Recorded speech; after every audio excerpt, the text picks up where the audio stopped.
Our journey begins here, in this small town home, nestled in the mountains, with the family who has never allowed TV cameras in before. And you're going to soon learn why. This is so pretty out here. Yeah. They live in Colorado, one of 2 states where it's legal to smoke pot medically and recreationally. But here, it's also taboo to residents like Paige Figge and her husband, Matt. I'm sure it was mentioned to us by someone, hey, you should try this. And I thought, no way. You thought that's fringe stuff? No way, not in a million years, no. But none of this is for Matt. He's a military man, and marijuana would be a career ender. I grew up in Wisconsin in a well-loving family, and I was educated that, like, oh, that's a drug. You don't do that. And I never did. But just decades ago, marijuana was a legitimate medication, also called cannabis, prescribed by doctors and dispensed by pharmacies. This is Harry J. But that all changed in 1930. A relentless warfare against Henry Anslinger, the United States' first drug czar. For him, public enemy number 1, you guessed it, marijuana. All reasons why the Figges stayed away from marijuana. Until this. And this might be hard for some of you to watch.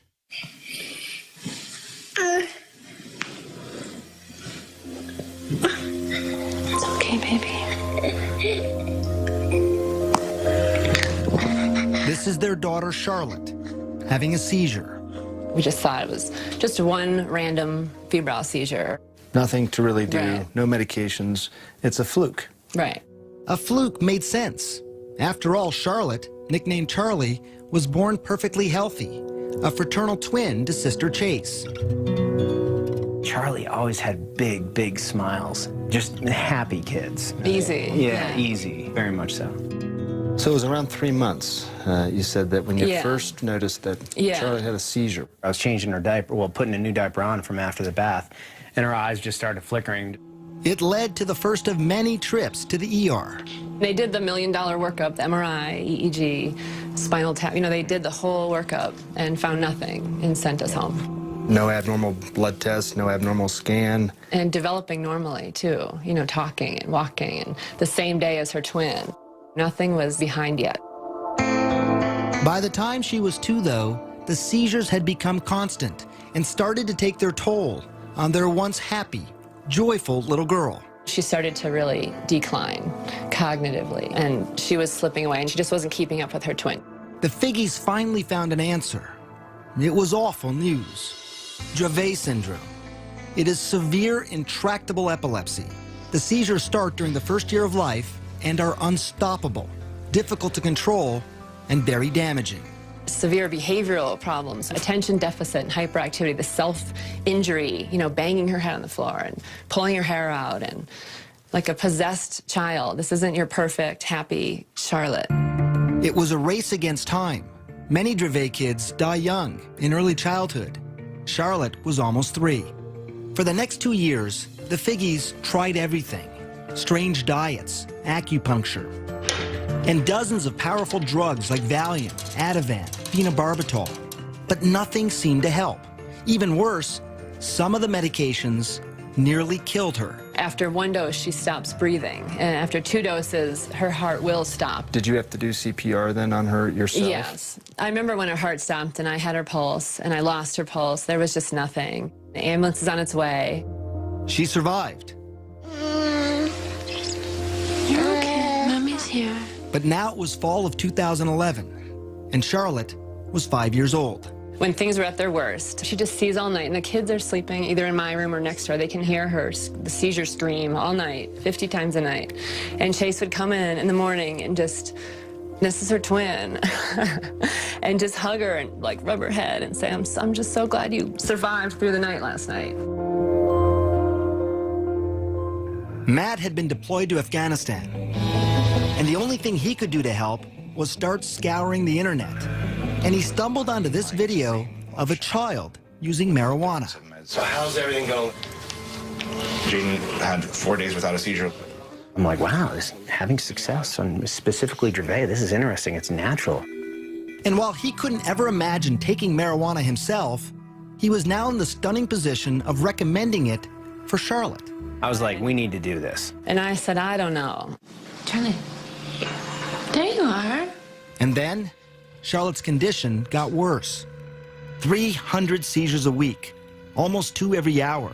She was not talking or moving, basically catatonic.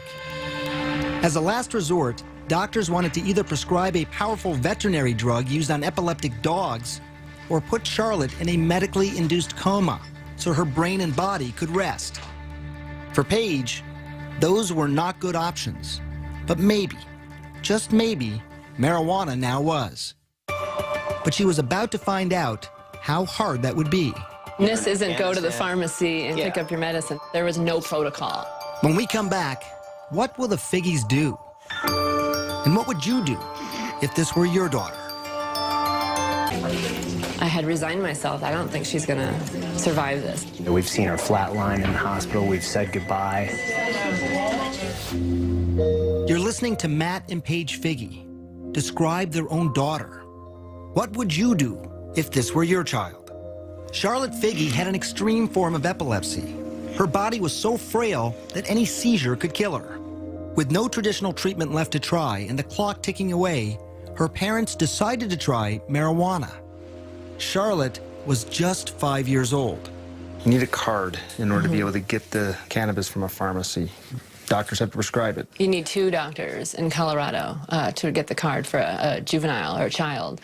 It was hard. We were the first young child, and they said no. Everyone said no, no, no, no, no. Certainly her age played a role in my hesitance. Dr. Alan Shackelford is a Harvard-trained physician. He's also among a handful of doctors in Colorado who give prescriptions for medical marijuana. From the moment Charlotte entered his office, he knew she was in trouble. While he was just examining her, she had 2 seizures. She'd failed everything. There were no more options for her. Everything had been tried, except cannabis. People ask us that a lot, like, how did you make that decision? It wasn't a decision. It wasn't a decision. It was the next viable option.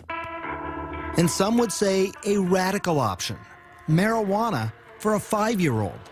But it was an option they hoped would change her life forever. Baby. When we come back, Matt and Paige Figge finally give their Charlotte marijuana.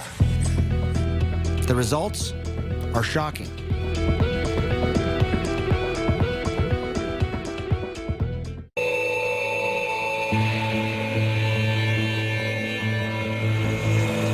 It was January 2012, Afghanistan. About 7,000 miles away from his family in Colorado, Matt Figge received this video from his wife, Paige. It's horrible seeing these videos when I'm deployed. It was his 5-year-old daughter, Charlotte, seizing. Diagnosed with a severe form of epilepsy, she was having 300 seizures a week. Each attack so severe, it had the potential to kill her. They had already tried dozens of high-powered drugs. We needed to try something else, and at that point in time, marijuana was that natural course of action to try. At home in Colorado, Paige searched for marijuana high in CBD. That's the ingredient some scientists think helps seizures, and also low in THC. Remember, she didn't want to get her daughter stoned. She found a small amount at a Denver dispensary. The owner was surprised that anyone would even want it. They said it's funny because no one buys this, that was the general consensus. Nobody wanted it. It didn't have any effect. Paige paid $800 for a small bag and took it home. I had a friend that was starting a business on making medicine, and I said, can you help me extract the medicine from this bag of marijuana? I measured it with a syringe and squirted it under her tongue. It was exciting and very nerve-wracking. Holding Charlotte in her arms, Paige waited. An hour ticked by, and then another, and then another. She didn't have a seizure that day, and then she didn't have a seizure that night. Did you sit there and look at your watch? And... Right, I thought, this is crazy. And then she didn't have one the next day, and then the next day, and I thought, she would have had 100 by now. And I just thought, this is insane.